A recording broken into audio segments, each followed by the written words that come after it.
तो दोस्तों आज मैं एक्सप्लेन करने वाला हूँ इनंग या फिर द वूम नाम की एक इंडोनेशियन सुपरनैचुरल हॉरर मूवी को, जो कि एक बहुत ही बढ़िया मूवी है। इसकी IMDb रेटिंग है 6.6 स्टार्स आउट ऑफ 10। यहाँ पर आपको रिचुअल मिलेंगे, बहुत सारी चीजें मिलेंगी, तो आपको देखने में बहुत मजा आएगा। तो वीडियो को एंड तक जरूर देखिएगा। और हाल ही में मैंने एक काफी इंटरेस्टिंग एग्जॉर्सिज्म मूवी का एक्सप्लेन किया है, जो कि काफी मस्त है। अगर आपने मूवी मिस कर दिया है तो जाकर जरूर देखना, उसका लिंक आपको नीचे डिस्क्रिप्शन में मिल जाएगा। तो चलिए अब बिना किसी देरी के चलते हैं सीधा वीडियो की तरफ। मूवी की शुरुआत में हम एक बूढ़े व्यक्ति को देखते हैं जो कि अपना नाम एगुन बताता है और गुड लक और बैड लक के बारे में बोलता है। कुछ रिचुअल्स के बारे में बताता है जो कि बुधवार यानी कि वेंसडे के दिन पैदा हुए बच्चों पर किए जाते थे, उन्हें कर्ज से बचाने के लिए, क्योंकि अक्सर प्रेग्नेंट लेडीज पर काला जादू या फिर कर्ज की वजह से खतरा आ जाता था, मोस्टली उनके बच्चों पर। और ऐसे ही बैड लक या फिर कर्ज को हटाने वाले रिचुअल्स होते हैं, और अगर फिर भी वो कर्ज या फिर बैड लक ना जाए तो दूसरे कुछ रिचुअल्स करने पड़ते हैं, जिनके अलग ही तौर तरीके हैं, जो कि स्पेशली एगुन ही करता है। और इसका रेफरेंस हमको आगे आने वाले सीन्स में मिलेगा। खैर अब हम देखते हैं उलन नाम की एक लड़की को, जो कि एक सुपरमार्केट के अंदर कैशियर का काम किया करती है। और वो फिलहाल क्लिनिक आई हुई थी, जहाँ पर उसे चेक करके डॉक्टर ये बताता है कि वो प्रेग्नेंट है, जिसको सुनकर वो बहुत ही ज्यादा खुश हो जाती है। और अब वो अपने बॉयफ्रेंड से शादी करेगी और अच्छे से रहकर बच्चे को अच्छी जिंदगी देगी। लेकिन ये उसका सपना बहुत ही बुरी तरह से टूट जाता है, क्योंकि उसका बॉयफ्रेंड जब ये बात सुनता है तो वो उससे सीधा ये बोलता है कि उसे बच्चे से कोई मतलब नहीं है, रखना है तो रखे, नहीं तो वो खुद संभाल ले, और उसको बच्चा गिराना है तो वो गिरा भी सकती है। जिसको सुनकर उसे बहुत बुरा लगता है और वो उस पर गुस्सा करने लगती है। लेकिन उसका बॉयफ्रेंड एक बुरा इंसान था जिसने उससे कभी प्यार नहीं किया था, और वो उसके साथ में खाली फिजिकल रिलेशन के लिए था। और वो उसके सामने अब कुछ पैसे फेंक देता है अबॉर्शन कराने के लिए, और उसको छोड़कर वहां से चला जाता है। अब उलन यहाँ पर बहुत ही परेशान रहने लगी थी, और उसकी परेशानी का एक बड़ा रीजन ये भी था कि उसने खुद अपने बचपन में अपने पेरेंट्स के झगड़े देखे हैं, मुश्किलें देखी हैं, बहुत कुछ सहा है। लेकिन वो ये चाहती है कि जब भी उसका बच्चा पैदा हो तो वो उसको खुद से ज्यादा अच्छी जिंदगी दे पाए। लेकिन फिलहाल उसकी जिंदगी जिस मोड़ पर है, उसके हालात उसके बस में नहीं है और ना ही अच्छे हैं। खैर अब उसकी दोस्त नीता उसको संभालती है, जो कि उसके साथ उसी सुपरमार्केट में काम करती थी।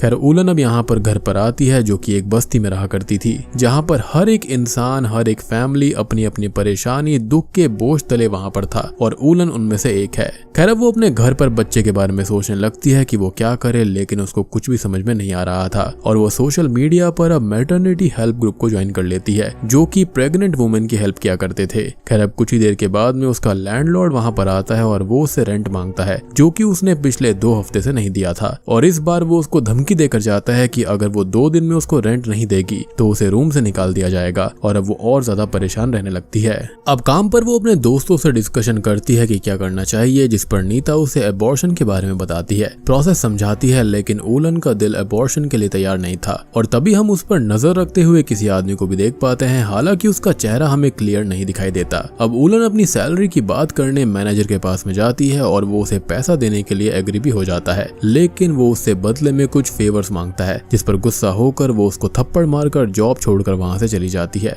खैर अब वो अकेली बैठकर रो रही होती है, और वो उस मैटरनिटी हेल्पिंग ग्रुप में कॉल करके वहां पर डिस्कस करने की कोशिश करती है कि उसे क्या करना चाहिए और उसको हेल्प कैसे मिलेगी। अब अगले सीन में उसे बुरे बुरे ख्याल आ रहे होते हैं अबॉर्शन के बारे में, जो कि वो करवाना नहीं चाहती थी। और नीता भी उससे मिलने आती है, उसको समझाती है। खैर अब वो फिर से हेल्पिंग ग्रुप में कॉल करती है, और वो लोग उसको बताते हैं कि उसके पास 3 चॉइसेस हैं। पहला ये कि प्रेगनेंसी डिस्कस करके उसका सॉल्यूशन निकालना होगा कि आगे क्या करना है। सेकंड अबॉर्शन भी हो सकता है। और तीसरा वो लोग उसे एडॉप्शन लिस्ट में डाल देंगे, जहाँ पर उसके बच्चे को कोई भी गोद ले लेगा, और बाकी की प्रोसेस में पैसे या फिर कुछ हेल्प उसको मिल सकते हैं। अब इसके बाद में हम उसे एक बूढ़े कपल से मिलता हुआ देख पाते हैं, जहां पर वाइफ का नाम ईवा होता है और हस्बैंड का नाम अगस होता है। वो लोग उसके बच्चे को गोद लेना चाहते थे, और उनका पहले से ही एक बेटा भी है। लेकिन वो दूसरे बच्चे की प्लानिंग कर रहे हैं, और इस एज में वो खुद कैपेबल नहीं है, इसलिए वो अडॉप्ट करना चाहते हैं, जो कि काफी वियर्ड था, क्योंकि ऐसी बातें काफी अजीब सी होती हैं। खैर वो लोग ये भी ऑफर रखते हैं कि जब तक बच्चा पैदा ना हो जाए तब तक वो चाहे तो उलन उनके साथ ही रह सकती है, ताकि वो लोग उसका और बच्चे का ख्याल खुद से रख पाएंगे। और बर्थ शर्त के बाद भी बच्चा वो खुद से दूर न माने, क्योंकि जब वो चाहे उससे मिल सकती है, उसके साथ टाइम स्पेंड कर सकती है, जिस पर वो सोचने का टाइम मांगती है। खैर अब वो घर आती है जहाँ पर उसका लैंडलॉर्ड उससे मिलता है और रेंट ना भरने की वजह से वो उसको घर से बाहर निकाल देता है। अब वो अपना सामान लेकर यहाँ वहाँ घूम रही होती है और नीता के घर पर रुकने जाती है, लेकिन वहाँ पर नीता का बॉयफ्रेंड होता है जो कि वही मैनेजर था जिसने उससे फेवर्स मांगे थे। तो वो वहाँ से भी वापस आ जाती है और अब रोड पर बैठकर सोचने लगती है कि आखिर क्या करना चाहिए। और फाइनली वो ईवा और अगस का ऑफर एक्सेप्ट कर लेती है और अगस उसको पिक करके अपने घर ले जाता है, क्योंकि ऑब्वियसली उसके पास में इसके अलावा कोई और रास्ता नहीं था। अब ईवा उसका बहुत अच्छे से वेलकम करती है और उसे घर दिखाती है और घर में काफी कुछ एंटीक चीजें थी। स्टफ टाइगर था जिस पर वो कहती है कि अगस को पहले हंटिंग का शौक था, जो कि अब नहीं है। खैर कुछ देर के बाद में उसे वो नहाने के लिए भेज देती है, जहाँ पर वो उसे बहुत अच्छी फैसिलिटीज, सैंड्स और काफी कुछ देती है। वो दोनों उसका बहुत अच्छे से ख्याल रख रहे थे, उसे बहुत अच्छे से खाना खिला रहे थे, जिससे वो बहुत खुश होती है। अब एक रात को वो घर के गार्डन में किसी को देखती है जो कि उसे क्लियरली समझ नहीं आता कि वो कौन है, और वो इसके बारे में ईवा से पूछती है तो वो बताती है कि कोई नेबर होगा जो कि यहाँ पर लकड़ियां लेने आया होगा, और वो ऐसे ही आते रहते हैं। हालांकि ये घर बिल्कुल सुनसान इलाके में था, बहुत बड़े जंगल जैसी जमीन के बीच में था, और यहाँ पर किसी का रात में आना थोड़ा अजीब लगता है। खैर हो भी सकता है कि यहाँ पर थोड़ी बहुत दूरी पर कोई रहता होगा और शायद से आ भी गया होगा। चलो यहाँ पर हम बेनिफिट ऑफ डाउट दे सकते हैं। खैर अब अगले सीन में हम एक रात अगस को जमीन में कुछ बैरी करता हुआ देख पाते हैं, जो कि कुछ पाउच जैसा था, और वो काफी बार रात में गार्डन में जाता रहता था। खैर अब दिन बीतते रहते हैं और प्रेगनेंसी का टाइम भी बढ़ता रहता है।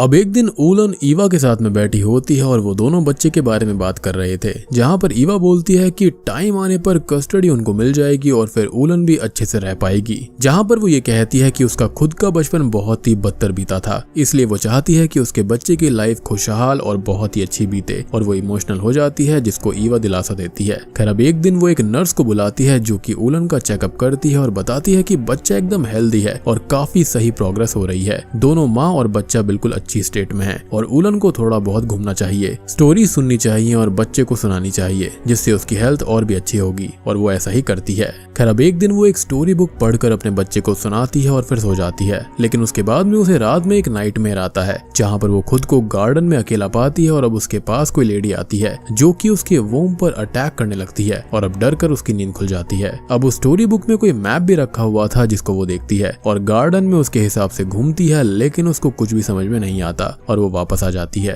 खैर अब घर पर ईवा और अगस ने किसी शेमन एगुन को बुलाया हुआ था, जिसके बारे में मैंने आपको शुरुआत में बताया था, जो कि अर्ब्स और एग से किसी रिचुअल जैसी चीज को करता है और कुछ चैंटिंग करने लगता है, जो कि किसी और के ऊपर नहीं बल्कि ऊलन के ऊपर ही हो रही थी। और ईवा और एगस को कैलकुलेट करके वो बच्चे के पैदा होने का दिन बताता है, जो कि वेंसडे का होता है, यानी कि बुधवार का, जिसको सुनकर वो लोग बहुत खुश होते हैं। हालांकि ऊलन सब देखकर काफी परेशान हो जाती है, क्योंकि ये रिचुअल वगैरह उसको समझ में नहीं आते।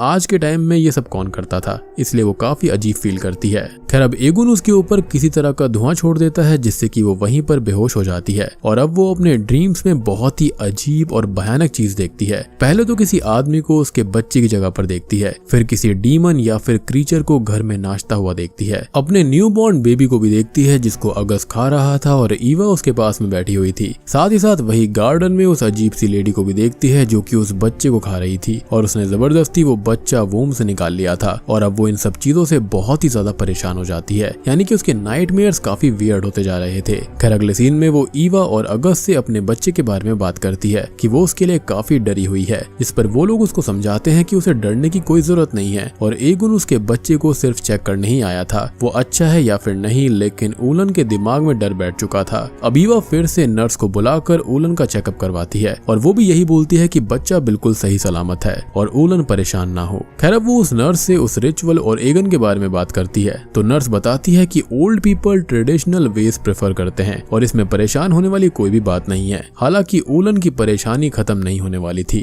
तो इसके चलते वो अपनी दोस्त नीता को कॉल करके अपना डर बताती है, इस फैमिली के बारे में बताती है और उसे यहाँ पर आने का बोलती है और यहाँ से ले जाने की रिक्वेस्ट भी करती है, जिस पर वो मान जाती है, यानी कि अब यहाँ पर ऊलन रहना नहीं चाहती थी।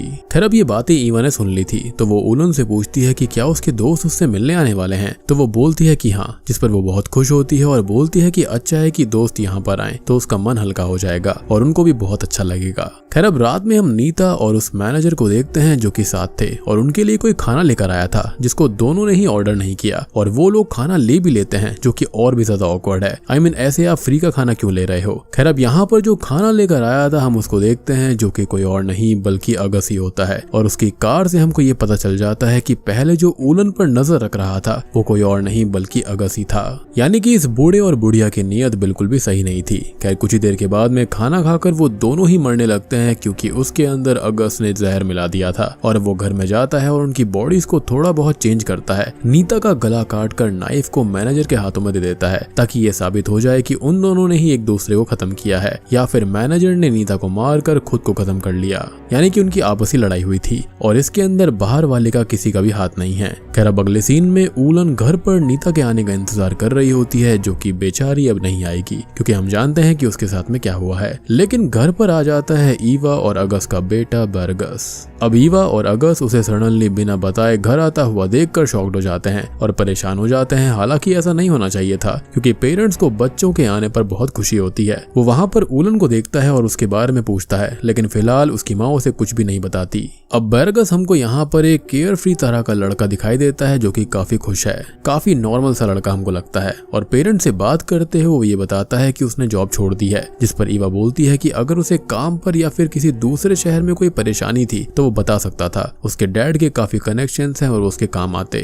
कुल मिला के बात करी जाए तो वो उसके घर आने से काफी परेशान थे, जैसा कि वो नहीं चाहते हो कि वो घर पर आए। और उसने अपने ऊपर टैटूज भी बनवाए हुए थे, जिससे उन लोगों को और भी प्रॉब्लम होती है। अब इधर ऊलन इस घर में काफी डर रही थी और वो यहाँ से भागने की तैयारी में लग जाती है, लेकिन उसके पास पैसे नहीं थे। तो वो पहले तो बर्गस के पर्स को चेक करती है ताकि पैसे निकाल पाए, लेकिन पैसे वहाँ पर नहीं थे। और अब वो यहाँ वहाँ सब जगह चेक करती है, लेकिन उसको पैसे नहीं मिलते। लेकिन तभी रूम में बर्गस और ईवा आ जाते हैं, तो वो क्लोजेट के अंदर छुप जाती है और वो दोनों बात करने लगते हैं, जिसको वो सुनती है। यहाँ पर उनकी बातों में एक खास चीज वो सुनती है कि जब बर्गस ऊलन के बारे में पूछता है तो ईवा बताती है कि वो उसकी कोई नेफ्यू है, जिसका ख्याल रखने के लिए कोई भी नहीं था, तो इसलिए उसने उसे घर पर रख लिया। हालांकि हमको तो कुछ और ही कहानी पता है। साथ ही साथ बर्गस ये भी बोलता है कि ये पहले वाली हेल्पर की तरह है जो कि प्रेग्नेंट थी। और अब हमको पता चलता है कि इस घर में पहले भी कोई प्रेग्नेंट लेडी रह चुकी है, लेकिन उसका क्या हुआ, उसके बच्चे का क्या हुआ, इसके असली पत्ते हमको एंड में ही पता चलेंगे। खैर अब उन दोनों के जाने के बाद में ऊलन क्लोजेट से बाहर आती है, लेकिन बर्गस उसको देख लेता है और वो पूछता है कि वो यहाँ पर क्या कर रही थी, जिस पर वो कहती है कि उसे यहाँ से जाना है और जो उसने देखा, जिस चीज से वो गुजरी, उसके बाद वो यहाँ नहीं रह सकती और उसे पैसे चाहिए। जिस पर वो बोलता है कि वो उसको पैसे दे देगा, लेकिन वो पहले उसके पेरेंट्स से बात तो कर ले जाने के बारे में। जिस पर वो कहती है कि उसने उसकी मदर से बात करते हुए उसको सुना है और उसकी माँ ने उससे झूठ बोला,